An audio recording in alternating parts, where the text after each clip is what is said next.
Hello guys, welcome back to my channel. So ang gagawin natin ngayon ay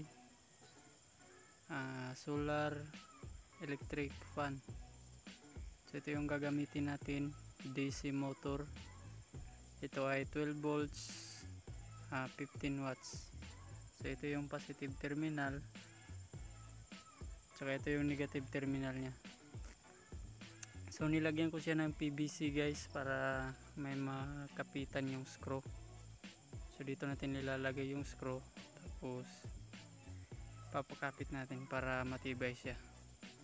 So ito yung sirang electric fan, yung AC electric fan. Sira na yung motor nito walang mabilhan, kaya ko-convert ko na lang siya sa solar para free yung energy natin. So wala tayong babayarang kuryente.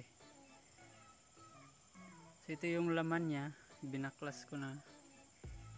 Wala na to, sira na to So binaklas ko na. So ito lang yung yung stand lang yung gagamitin ko. So ito yung stand nya. So ito nilagari ko na to kasi para dito ko ipupwesto yung motor. Pinutol ko siya para lalapat yung motor dito. Yung bagong motor ito. So ilalapat natin to dito. Yan. Tapos so ito yung wire na gagamitin natin, yung dati pa rin. So kukuha lang tayo ng dalawa. So ito gray tsaka pula. So ito yung input nya. Nilagyan, ito yung switch. Yung number 1 lang yung ginagamit ko. Yung 2 tsaka 3 wala na. So bubuksan natin para makita natin yung connection.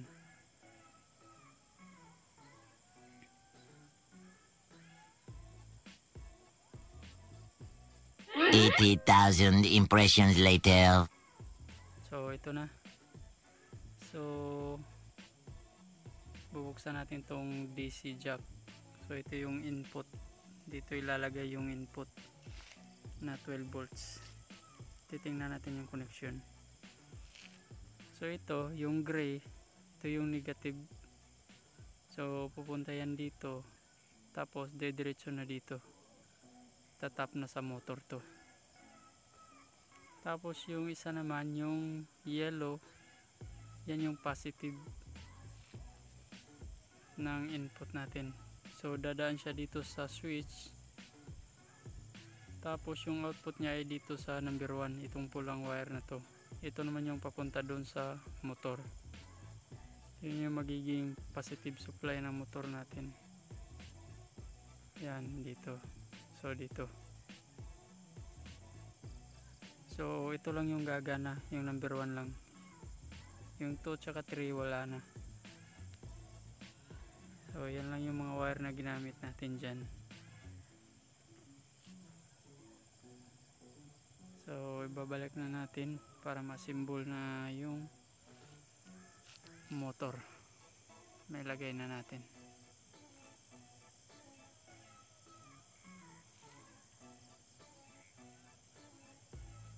So yun, nakalagay na. So yung motor, so i-set up natin siya dito. Tapos lalagyan natin ng brace para hindi siya gumalaw, bukod sa screw na gagamitin.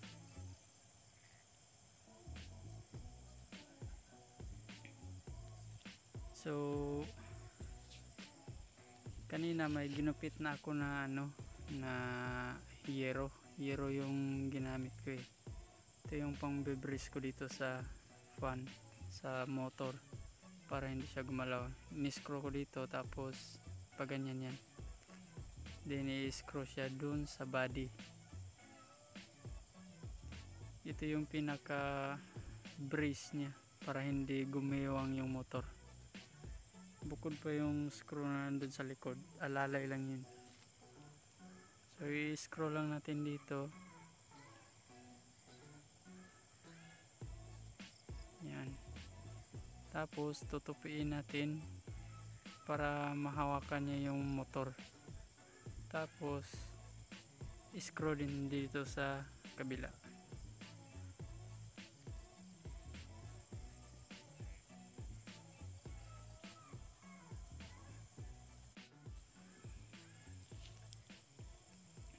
So yan, tapos nang may screw. So hindi na siya gumigiwang. Yan, pwesto lang natin.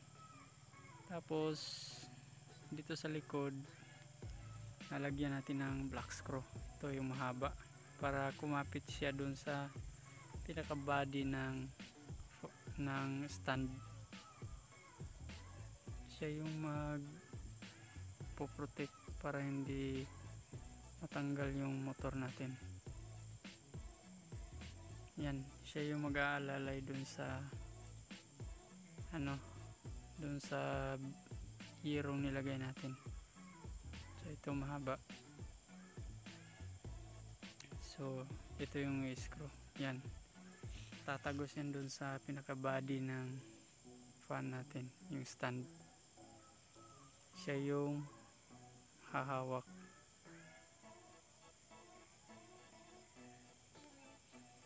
So yan, tapos na. So yun, matibay na. Okay na to.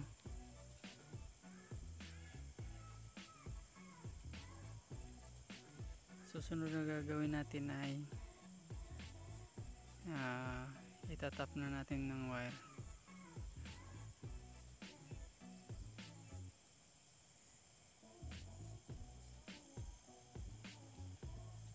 So yung positive dyan sa positive side. So ito yung wire nya. Ito yung negative dito yan sa kabila, sa negative side. Then ito yung positive dito. So i-solder na natin. Yan.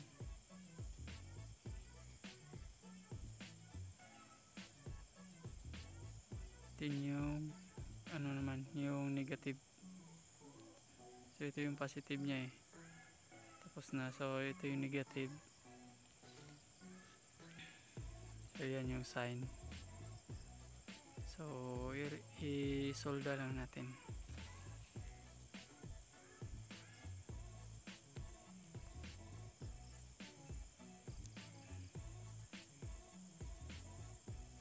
So yun, tapos na. Nasolder na natin yung mga wire.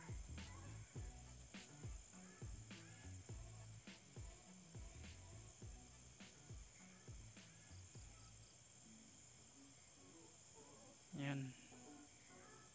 Ito na yung nya, wire nya, nakakabit na. So ito yung input jack. Tapos yan. Yan, malambot ikutin. Ngayon ang susunod naman gagawin ay ito, ilalagay na natin yung guard nya tsaka yung LEC. So ito yung guard nya. So may dalawang butas to dito So yan, isisit lang.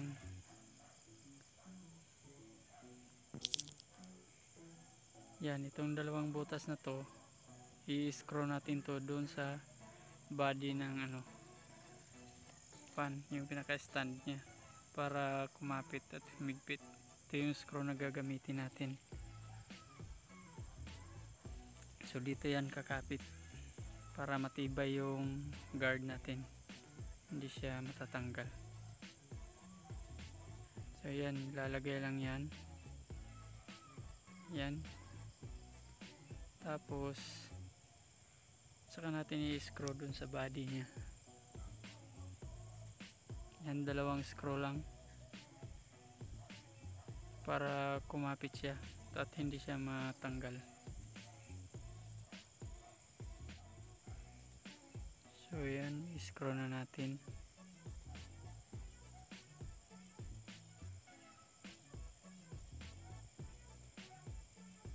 Screw ulit. So yan, dalawang screw.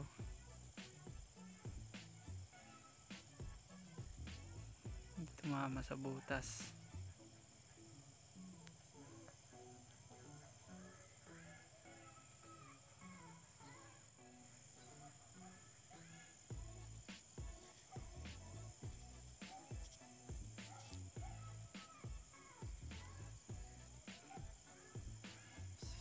So ayan, okay na yung dalawang screw, tibay na. So pwede na natin ikabit yung LEC. Yan.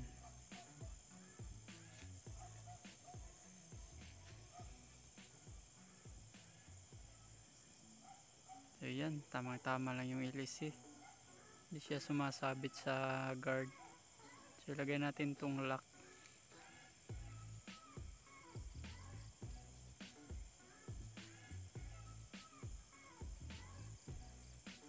So higpitan lang natin yung lock. So ayan, testing time na. So ito yung input natin, 12 volts DC. So galing to sa solar. Yan, papunta yan dun sa solar charge controller natin. Yan. So nakalagay siya sa output side.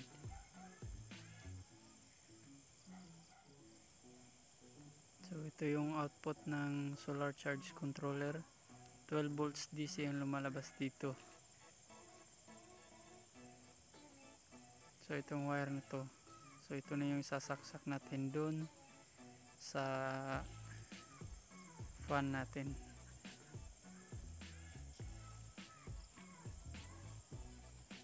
So ito, side na to, ito yung papuntang battery. Tapos itong side naman na to, yung papunta ng solar panel natin. So yan. So pinatong ko lang to dun sa bubong eh. Yan, ito yung solar natin. Maliit lang siya. Isang panel na 100 watts. Yan, ito yung magpapaandar ng electric fan natin. So wala nang kuryente kailangan. So init lang ng araw. So balik tayo guys. So iti-testing na natin habang medyo mainit pa. Sa nakukuliktang init, ginagawa niyang kuryente at nagpapalamig naman sa paligid natin.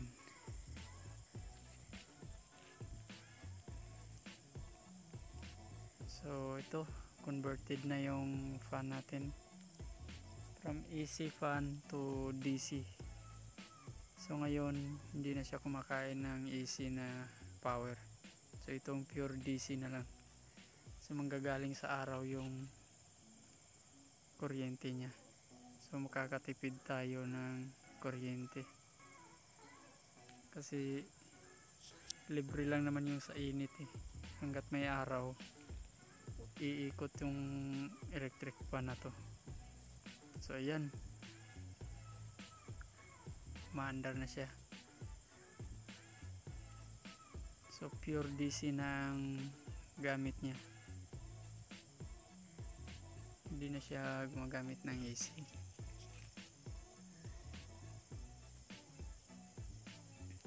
Ito switch natin, maluwang yung jack niya. Ayan, malakas din yung hangin niya, parang naka number 3.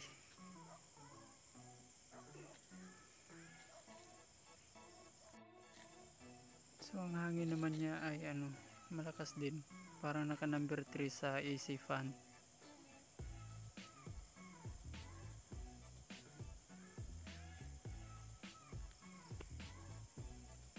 So yan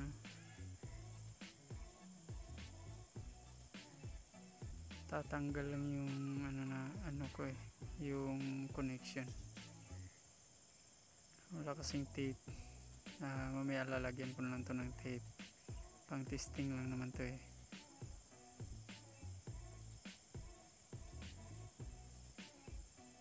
So yan, buo na yung solar fan natin. Yung electric fan na kinonvert natin into solar para makatipid.